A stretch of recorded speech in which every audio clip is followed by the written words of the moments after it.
भगवान विश्वकर्मा की जयंती है। ये दिन हमारे पारंपरिक कारीगरों और शिल्पकारों को समर्पित है। मैं समस्त देशवासियों को विश्वकर्मा जयंती की अनेक अनेक शुभकामनाएं देता हूं। मुझे खुशी है कि आज के दिन मुझे देश भर के लाखों विश्वकर्मा साथियों से जुड़ने का अवसर मिला है। अब से कुछ देर पहले मेरी अनेकों विश्वकर्मा भाई बहनों से बात भी हुई है और मुझे आने में विलंब भी इसलिए हुआ कि मैं उनसे जरा बातों करने में लग गया और नीचे जो एग्जीबिशन बना है वो भी इतना शानदार है कि निकलने का मन नहीं करता था। और मेरा आप सबसे भी आग्रह है कि आप जरूर उसको देखें और मुझे बताया गया कि अभी 2-3 दिन और चलने वाला है, तो खास करके दिल्ली वासियों से मैं जरूर कहूंगा कि वो जरूर देखें। साथियों, भगवान विश्वकर्मा के आशीर्वाद से आज प्रधानमंत्री विश्वकर्मा योजना का आरंभ हो रहा है। हाथ के हुनर से, औजारों से परंपरागत रूप से काम करने वाले लाखों परिवारों के लिए पीएम विश्वकर्मा योजना उम्मीद की एक नई किरण बनकर आ रही है। मेरे परिवारजनों, इस योजना के साथ ही आज देश को इंटरनेशनल एग्जीबिशन सेंटर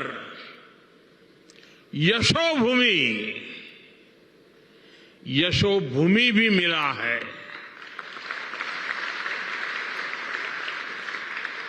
जिस प्रकार का काम यहां हुआ है उसमें मेरे श्रमिक भाइयों और बहनों का, मेरे विश्वकर्मा भाइयों बहनों का तप नजर आता है, तपस्या नजर आती है। मैं आज यशोभूमि को, देश के हर श्रमिक को समर्पित करता हूं, हर विश्वकर्मा साथी को समर्पित करता हूं। बड़ी संख्या में हमारे विश्वकर्मा साथी भी यशोभूमि के लाभार्थी होने वाले हैं। आज इस कार्यक्रम में जो हजारों विश्वकर्मा साथी हमारे साथ वीडियो के माध्यम से जुड़े हैं, उन्हें मैं विशेष तौर पर यह बताना चाहता हूं,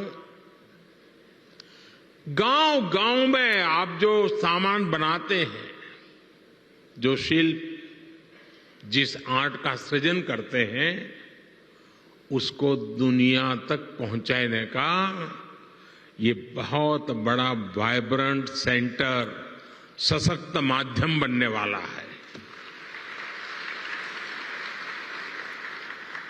ये आपकी कला, आपके कौशल, आपकी आर्ट को दुनिया के सामने शोकेस करेगा।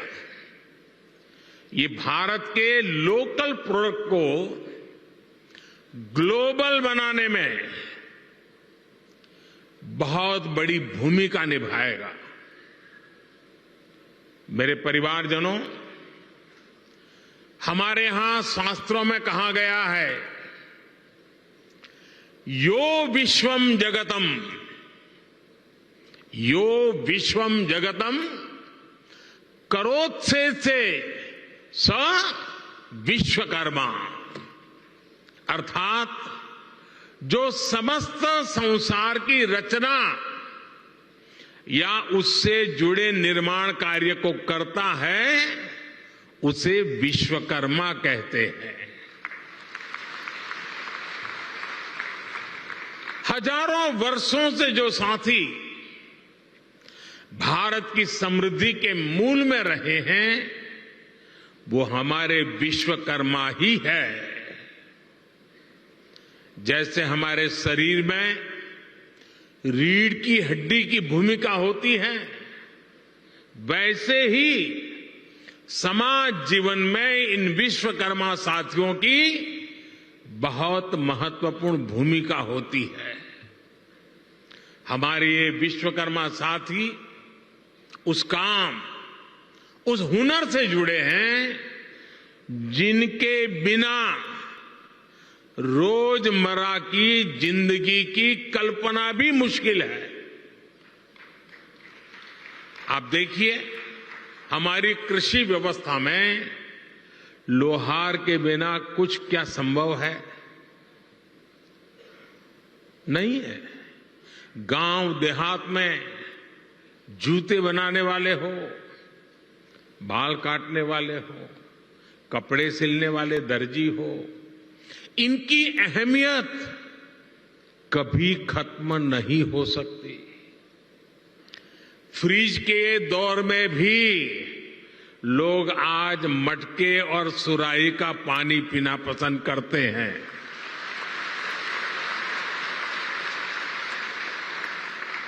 दुनिया कितनी भी आगे बढ़ जाए, टेक्नोलॉजी कहीं भी पहुंच जाए, लेकिन इनकी भूमिका, इनका महत्व हमेशा रहेगा। और इसलिए आज समय की मांग है कि इन विश्वकर्मा साथियों को पहचाना जाए, उन्हें हर तरह से सपोर्ट किया जाए।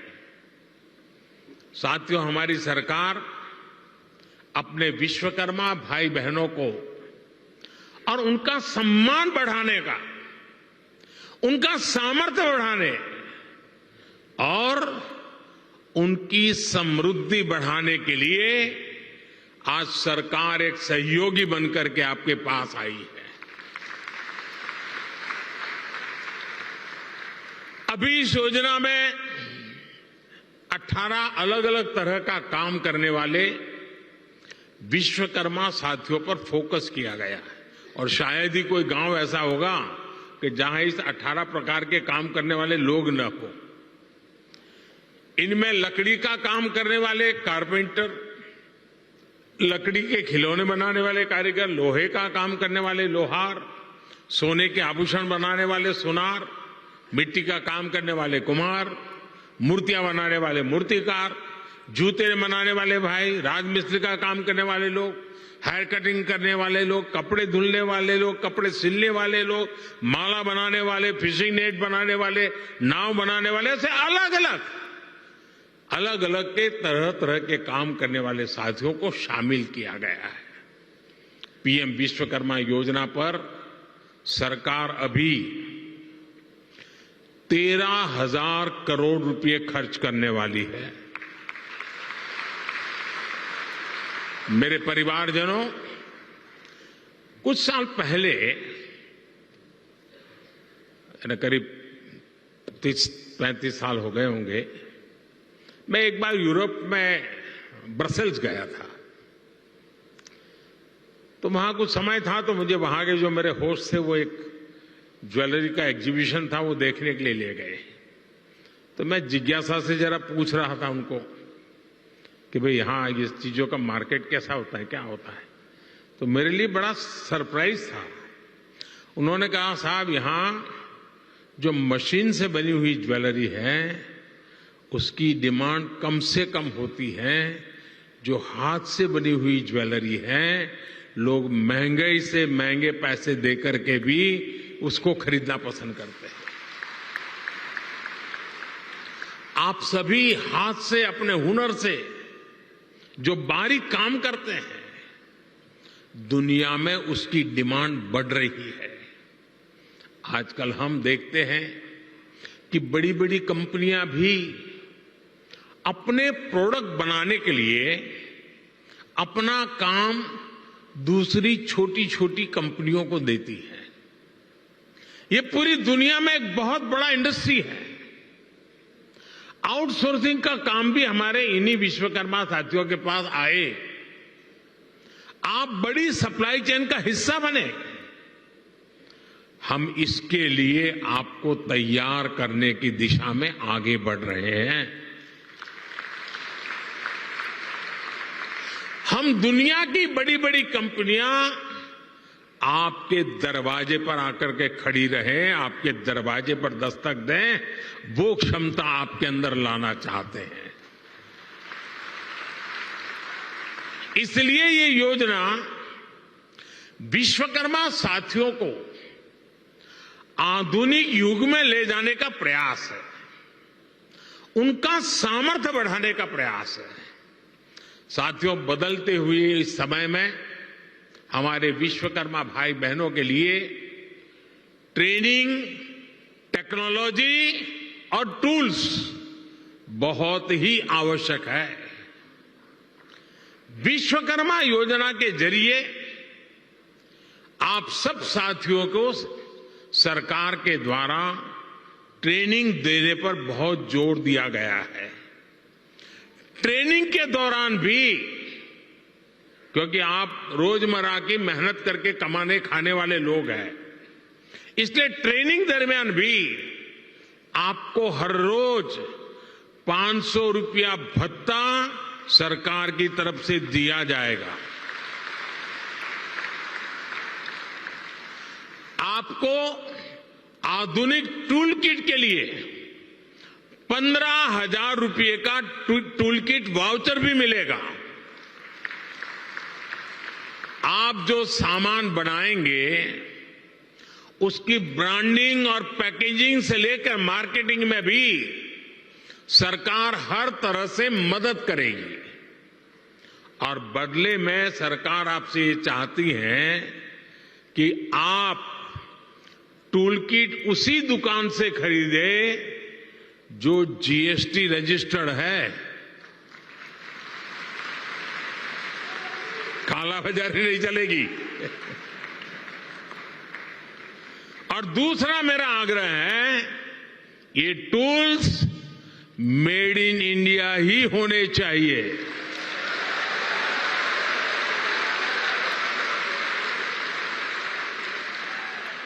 मेरे परिवारजनों, अगर आप अपना कारोबार बढ़ाना चाहते हैं तो शुरुआती पूंजी की दिक्कत ना आए, इसका भी ध्यान सरकार ने रखा है। इस योजना के तहत विश्वकर्मा साथियों को बिना गारंटी मांगे, जब बैंक आपसे गारंटी नहीं मांगती है तो आपकी गारंटी मोदी देता है।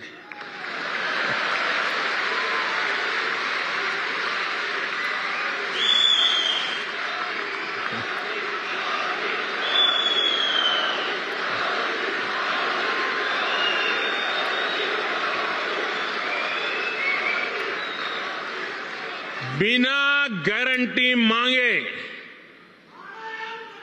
3 लाख रुपए तक का कर्ज मिलेगा, आपको ऋण मिलेगा। और यह भी सुनिश्चित किया गया है कि इस ऋण का ब्याज बहुत ही कम रहे।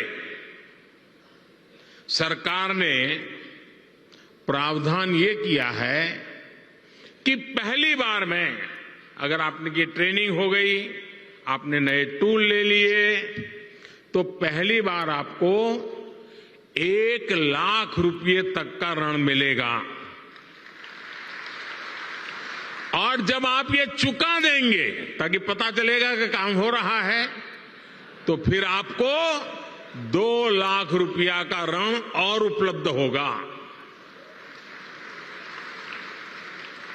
मेरे परिवारजनों, आज देश में वो सरकार है जो वंचितों को वरीयता देती है।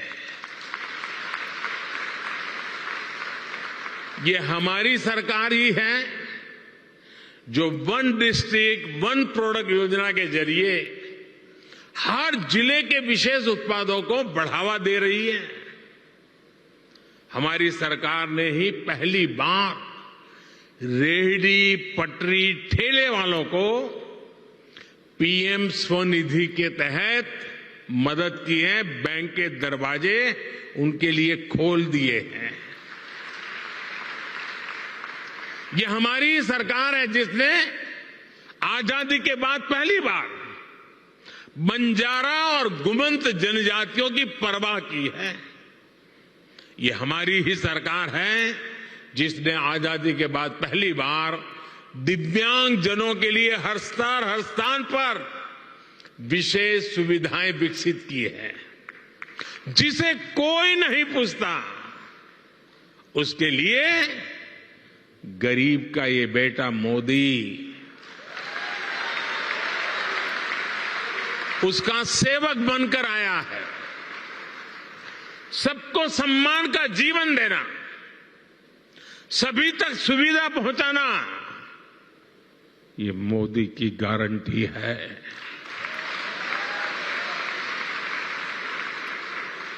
मेरे परिवारजनों, जब टेक्नोलॉजी और ट्रेडिशन मिलते हैं तो क्या कमाल होता है, ये पूरी दुनिया ने G20 क्राफ्ट बाजार में भी देखा है। G20 में हिस्सा लेने के लिए जो विदेशी मेहमान आए थे, उनको भी गिफ्ट में हमने विश्वकर्मा साथियों के बनाए सामान ही भेंट में दिए। लोकल के लिए वोकल का ये समर्पण हम सभी का, पूरे देश का दायित्व है। क्यों इसमें ठंडे पड़ गए? ना मैं करूं तो ताली बजाते हो, आपको करने की बात आए तो रुक जाते हो।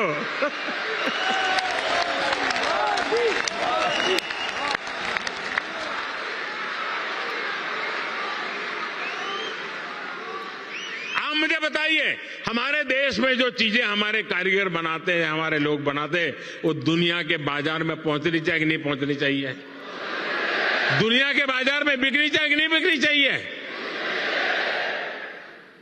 तो ये काम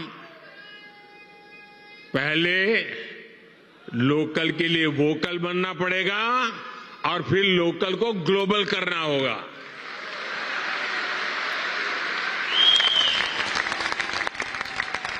साथियों, अब गणेश चतुर्थी, धनतेरस, दीपावली सहित अनेक त्योहार आने वाले हैं। मैं सभी देशवासियों से लोकल खरीदने का आग्रह करूंगा।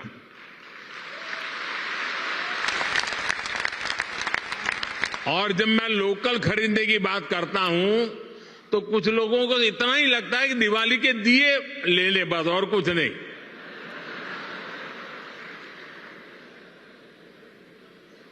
हर छोटी मोटी चीज, कोई भी बड़ा सामान खरीदे जिसमें हमारे विश्वकर्मा साथियों की छाप हो, भारत की मिट्टी और पसीने की महक हो।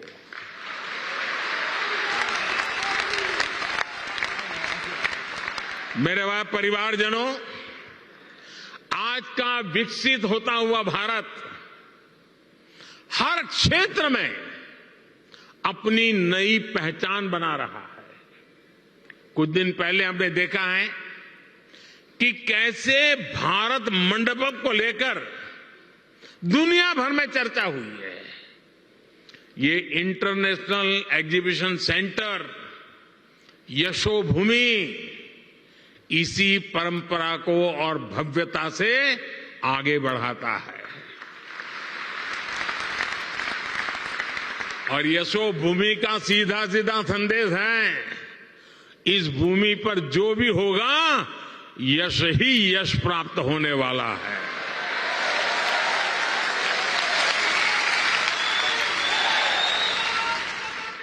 ये भविष्य के भारत को शोकेस करने का एक शानदार सेंटर बनेगा। साथियों, भारत के बड़े आर्थिक सामर्थ्य, बड़ी व्यापारिक शक्ति को शोकेस करने के लिए भारत की राजधानी में जैसा सेंटर होना चाहिए, ये वो सेंटर है।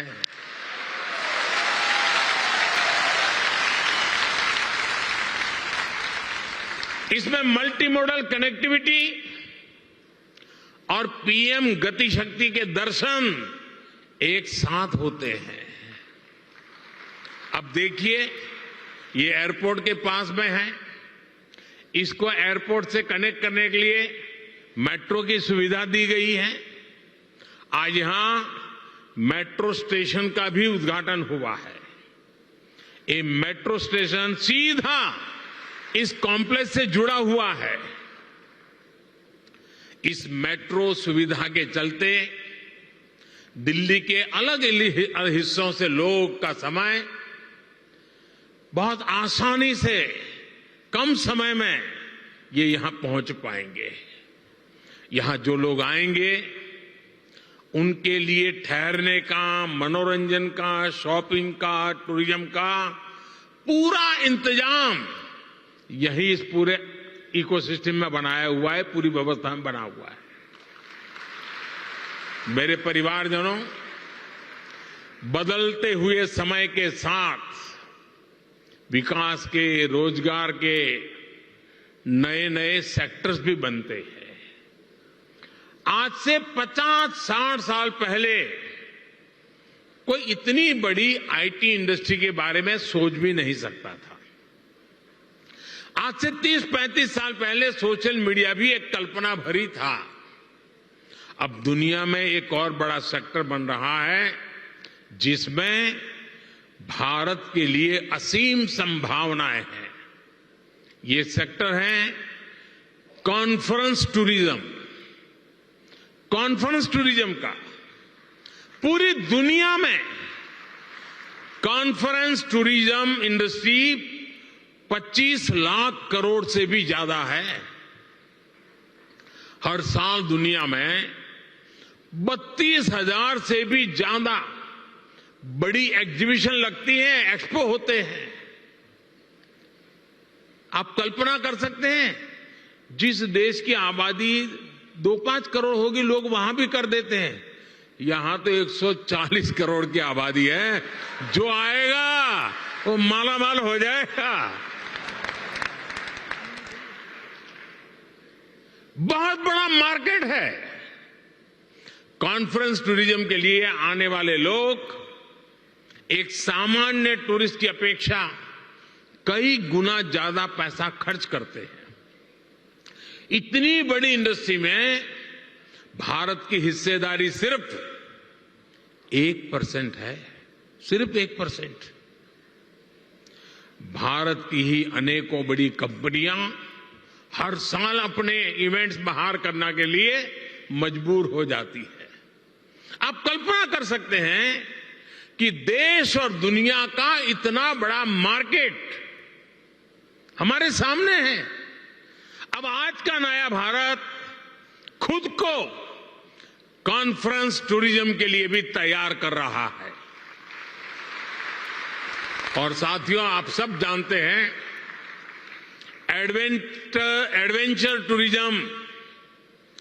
एडवेंचर टूरिज्म वही होगा जहां एडवेंचर के साधन संसाधन हो। मेडिकल टूरिज्म वही होगा जहां आधुनिक चिकित्सा सुविधाएं हो। स्पिरिचुअल टूरिज्म वही होगा जहां ऐतिहासिक, धार्मिक, स्पिरिचुअल एक्टिविटी हो। हेरिटेज टूरिज्म भी वही होगा जहां हिस्ट्री और हेरिटेज का बाहुल्य हो। इसी तरह कॉन्फ्रेंस टूरिज्म भी वही होगा जहां इवेंट्स के लिए, मीटिंग्स के लिए, एग्जीबिशन के लिए जरूरी साधन संसाधन हो। इसलिए भारत मंडपम और यशोभूमि ये ऐसे सेंटर हैं, वो अब दिल्ली को कॉन्फ्रेंस टूरिज्म का सबसे बड़ा हब बनाने जा रहे हैं। अकेले यशोभूमि सेंटर से ही लाखों युवाओं को रोजगार मिलने की संभावना है। यशोभूमि भविष्य में एक ऐसा स्थान बनेगा जहां दुनिया भर के देशों से लोग इंटरनेशनल कॉन्फ्रेंस, मीटिंग्स, एग्जीबिशंस, इन सब के लिए क्यों लगने वाली है। आज मैं दुनिया भर के देशों में एग्जीबिशन और इवेंट्स इंडस्ट्री से जुड़े लोगों को हिंदुस्तान में, दिल्ली में, यशोभूमि में विशेष रूप से आमंत्रित करता हूं।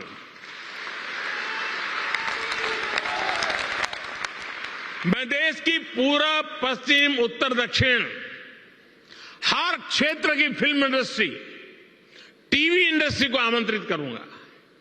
आप अपने अवार्ड समारोह, फिल्म फेस्टिवल यहां आयोजित करिए, फिल्म के पहले शो यहां आयोजित करिए। मैं international events companies, exhibition sector से जुड़े लोगों को भी भारत मंडपम और यशोभूमि से जुड़ने को आमंत्रित करता हूं। मेरे परिवारजनों, मुझे विश्वास है भारत मंडपम हो या यशोभूमि, ये भारत के आतिथ्य, भारत की श्रेष्ठता और भारत की भव्यता के प्रतीक बनेंगे। भारत मंडपम और ये यशोभूमि दोनों में ही भारतीय संस्कृति और अत्याधुनिक सुविधाओं, इन दोनों का संगम है। आज ये दोनों भव्य प्रतिष्ठान नए भारत की यश गाथा देश और दुनिया के सामने गा रहे हैं। इनमें नए भारत की आकांक्षाओं का प्रतिबिंब भी है, जो अपने लिए सबसे बेहतरीन सुविधाएं चाहता है। साथियों, मेरे शब्द लिख के रखिए। भारत अब रुकने वाला नहीं है।